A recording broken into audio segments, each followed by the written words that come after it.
Hello বাচ্চো, welcome to Biohack. NEET প্রস্তুতির জন্য Bangla YouTube channel. NEET provisional answer কি সেটাও চলে এসছে এবং তারা প্রত্যেকে প্রভিশনাল অ্যান্সার কি অনুযায়ী তাদের মার্কস দেখে নিয়েছে। এইবার নেক্সট তাদের যেটা চিন্তা সেটা হচ্ছে রেজাল্ট এক্সপেক্টেড কবে আসতে পারে, তাই তো? তো দেখো, রেজাল্টের ব্যাপারে বলতে গেলে আমাদের এরপর দেখতে হবে যে এর পরের স্টেপগুলো কি আছে। প্রফেশনাল অ্যান্সার কি দেয়া হয়েছে, তোমাদের চ্যালেঞ্জ যে করা তার ডেটটাও চলে গেছে। এইবার দেখতে হবে যে এনটিএ চ্যালেঞ্জ অ্যাকসেপ্ট করছে কিনা। যদি এনটিএ চ্যালেঞ্জ অ্যাকসেপ্ট করে সেই অনুযায়ী একটা ফাইনাল অ্যান্সার কি আসবে এবং তার সাথে সাথে তোমাদের ওএমআর সিট রিলিজ করবে এনটিএ।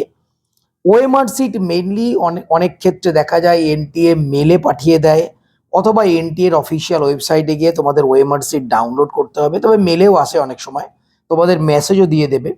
তো সেই ওএমআর সিট ডাউনলোড করার পর অরিজিনাল মানে যেটা ফাইনাল অ্যান্সার কি সেটা তোমাদের মেলাতে হবে। মেলানোর পর 2 থেকে 3 দিনের একটা সময় দেয়া হয় ওএমআর চ্যালেঞ্জ করবার জন্য। মানে তোমরা যে নাম্বারটা পাচ্ছ এবং ওএমআর অনুযায়ী মিলিয়ে যদি কোনো ডিসক্রিপেন্সি আসে তোমরা সেটা চ্যালেঞ্জ করতে পারবে। তো চ্যালেঞ্জ করার 2-3 দিনের মধ্যে রেজাল্ট এনটিএ দিয়ে দেবে। দেখো, এবারে যেহেতু রিনিট হয়েছে, পরীক্ষা নিয়ে অনেকটা ঝামেলা হয়েছে, এনটিএও চাপের মধ্যে রয়েছে, সুতরাং এনটিএ কখনোই তড়িঘড়ি করে তাড়াহুড়ো করে রেজাল্ট কিন্তু আউট করবে না। খুব ভালো করে এনটিএ ওএমআর স্ক্যান করবে। এখন ওএমআর স্ক্যানিং যে প্রসেস সেটা চলছে, এনটিএ নিজেই সেটা জানিয়েছে।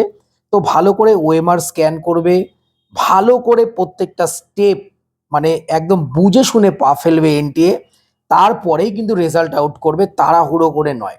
মোটামুটি ধরে নাও অ্যাপ্রক্সিমেট 10ই জুলাই থেকে 15ই জুলাই, 10 থেকে 15ই জুলাইয়ের মধ্যে তোমাদের রিনিট 2026 সালের যে রেজাল্ট সেটা আসার সম্ভাবনা আছে। 15 তারিখের মধ্যে 100% কনফার্ম রেজাল্ট আসবে। রেজাল্ট আসার পর তার কিছুদিন বাদে এমসিসি, যারা মেনলি অল ইন্ডিয়ার ক্ষেত্রে কাউন্সেলিং কন্ডাক্ট করে, এছাড়াও প্রত্যেকটা স্টেটের জন্য স্টেট অথরিটি রয়েছে, স্টেটের কাউন্সেলিংটা দেখবে। আমাদের যেমন ওয়েস্ট বেঙ্গলে ডাব্লিউবি এমসিসি এই ধরনের। তো তারপর এমসিসি নোটিশ দেবে এবং এমসিসি নোটিশ দেওয়ার পর কিছুদিন বা 10-15 দিন সময় দেওয়ার পর কিন্তু কাউন্সেলিং স্টার্ট হবে। তো আপাতত কয়েকটা স্টেপ বাকি রয়েছে রেজাল্ট বেরোনোর জন্য।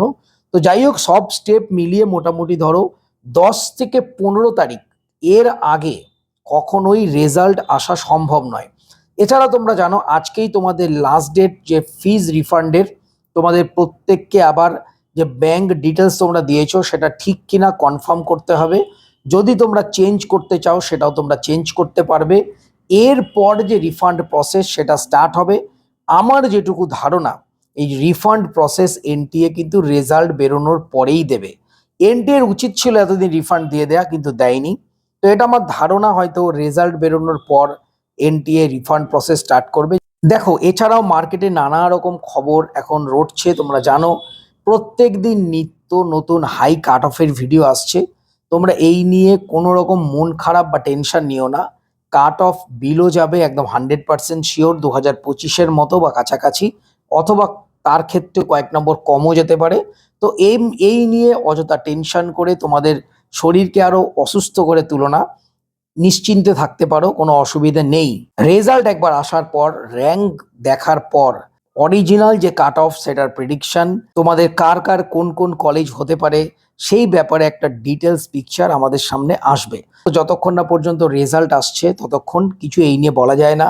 আবার অনেক সময় রেজাল্ট বেরোনোর পরেও অ্যাবনর্মাল রেজাল্ট হলে আবার কোর্টে কেসও হতে পারে। তো যাই হোক, যতক্ষণ না রেজাল্ট আসবে, যতক্ষণ না কাউন্সিলিং প্রসেস স্টার্ট হবে, এনটিএ কে কোনো রকম বিশ্বাস কিন্তু নেই।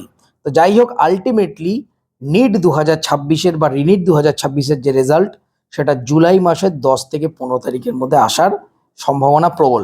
সবাই খুব ভালো থেকো, মন দিয়ে পড়াশোনা করো, চ্যানেলটা সাবস্ক্রাইব রাখো, নোটিফিকেশনটা অন রাখো নিট রিলেটেড যাবতীয় লেটেস্ট ইনফরমেশনের জন্য। টাটা।